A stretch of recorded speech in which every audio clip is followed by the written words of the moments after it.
Lewis Hamilton's move to Ferrari had raised hopes of a new era of glory for the prancing horse team. However, the reality on the track was the opposite of expectations. Behind the unsatisfactory results, former Ferrari performance chief engineer Rob Smedley finally spoke up and revealed the root of the problem that is now haunting Hamilton's journey with his new team. So what is the root cause of Hamilton's current difficulties at Ferrari? Let's discuss it. In the world of Formula One, dreams and reality are often on two different sides of the same track. And for Lewis Hamilton, the 2025 season will be the one in which his red dream at Ferrari comes face to face with the harsh reality of engineering and rising public expectations. Hamilton's move to Ferrari, dubbed the signing of the century, not only brought new hope to the Maranello team, but also symbolized a paradigm shift. A new era. The rise of the prancing horse. That's what was promised. 7 seasons later, the reality tells a different story. Hamilton has scored only 41 points. He is 7th in the standings, behind teammate Charles Leclerc, and worse, looks lost behind the wheel of the SF25.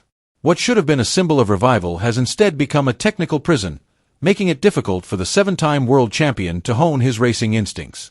The uncompromising, unflinching statement comes from someone who knows Ferrari inside and out, Rob Smedley, a former Ferrari race engineer and former Williams performance chief. On the F1 Nation podcast, Smedley gave a blunt analysis of Lewis Hamilton's situation with his new team. "The car is not easy to drive," Smedley said. "And most importantly, it clearly doesn't suit Lewis' driving style." According to Smedley, Hamilton's problems are far more complex than just understeer or aerodynamic front and rear wings. He noted that the rear of the Ferrari SF25 is too loose and inconsistent, two things that are completely opposite to Hamilton's preferences. For Hamilton, rear stability is the foundation for aggressive corner entry and exit, especially in the medium to fast sectors. When you're going into a corner at medium to high speed, you need a really solid, predictable rear tire, Smedley continues. Without that stability, Lewis loses his bearings. He doesn't know what the car is going to do next. And if the rear starts to wobble, he doesn't have the basis to perform to his full potential. And that's exactly what's happening on the track. Hamilton, known throughout his career for his uncanny ability to manage his tires, read the pace of a race and turn things around from difficult positions, looks hesitant. He seems disconnected from his car, as if he's lost the body language that made him dance around the track. His rhythm is off, his movements no longer flow naturally. For a 7-time world champion who has competed at the highest level for so long, this is more than just a technical glitch. It's a warning sign, a loud signal that something is fundamentally wrong. And when someone like Rob Smedley raises the issue so publicly, the F1 world knows, this is not just a passing comment. This is a serious warning. Behind the aggressive design of the SF25 lies a major strategic decision by Ferrari. Instead of continuing to develop the 2023 car, which is starting to show signs of improved performance, Ferrari has taken the extreme step of completely overhauling the technical concept for the 2024 season. A bold move that could be their biggest gamble in years. The aerodynamic philosophy has been completely overhauled. Not only that, but the rear suspension system has been completely changed from a pushrod configuration to a pull rod. This is not just a cosmetic or design change, but touches directly on the car's mechanical underpinnings, affecting the entire driving experience.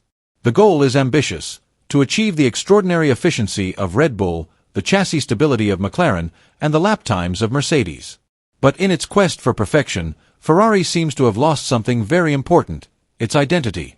The result is a car that is too slippery, too light in the rear, and too technically complex for a driver like Lewis Hamilton, who relies heavily on feeling and intuition.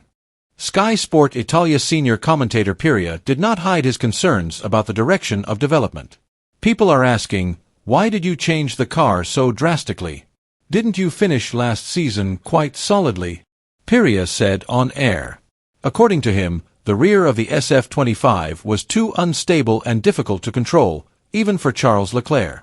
However, because Leclerc had grown up with Ferrari's car philosophy since the beginning of his F1 career and has an aggressive driving style at the front of the car, he was able to adapt faster than Hamilton, who had just entered the Ferrari environment and was still looking for a comfortable point. It is undeniable that when Ferrari announced Hamilton's arrival, the Italian public cheered. The media greeted him with unbridled enthusiasm. The Tifosi welcomed the new season like the birth of a first child, full of hope, love and great expectations. But the opposite happened. In Miami, Hamilton was almost 60 seconds behind Lando Norris. In Jeddah, he failed to make Q3. At Imola, he complained that the car behaved like a living creature that could not be predicted. Piria said, "Italian fans are very emotional. They love Ferrari like a family. So when that expectation turns into a crushing defeat, the disappointment is very deep. But they are also very forgiving. One win, one great race, and everything can change." Amid the storm of criticism that has hit Ferrari from all sides, one name has come under the most scrutiny: Frédéric Vasseur, the team principal. Unlike previous seasons, when he was able to justify himself on the grounds of transition or legacy, 2025 is a turning point. This is a season in which every element of the team, from car design to development strategy to driver composition, is the result of Vasseur's direct vision and decisions. In short, this is Vasseur's team. And because of that, all the credit and blame now rests squarely on his shoulders. "We know the sporting culture in Italy," said senior F1 analyst Piria in an interview that has now gone viral. "One mistake, one bad weekend, and the pressure is on to change the coach, or in this case, the team principal." Piria's words may sound extreme, but history shows how quickly and harshly the Ferrari environment reacts to failure. The list of big names who have sat in the Maranello hot seat is a testament to Ferrari's lack of tolerance. Maurizio Arrivabene, a flamboyant man with a strong style, was forced to step down after failing to bring the title to Maranello despite leading the standings. Mattia Binotto, once considered a Ferrari insider who understood the team's DNA, also failed to survive when results on the track failed to live up to expectations. Now Vasseur is on the same path, only the pressure seems to be even greater. After the disappointing result in Miami, where Ferrari's performance was far from what was expected, speculation immediately spread.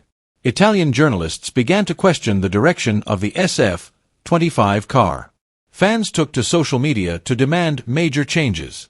And most worryingly, Ferrari shareholders are said to be starting to worry about the team's long-term prospects. For Vasseur, this season is the biggest gamble of his career. He knows there is no place to hide. He is not only building a team, he is building expectations. And if those expectations are dashed, there is no one to defend him. At Ferrari, you are celebrated when you win and sacrificed when you fail. Now Vasseur is on the brink. And time is never on the side of the doubters. With more than half the season still to go, Ferrari and Hamilton have not lost everything. But in F1, time is never on their side. They have to act quickly. Improve the car's stability. Restore Hamilton's confidence. And most importantly, win back the hearts of the Tifosi. Rob Smedley offers a glimmer of hope. If they can find 2 or 3 tenths, either in terms of setup or development, it will change their position drastically. It's not about finding the silver bullet. It's about solving the small details. Is Ferrari taking too many extreme steps in the development of the 2024 car? Write your thoughts.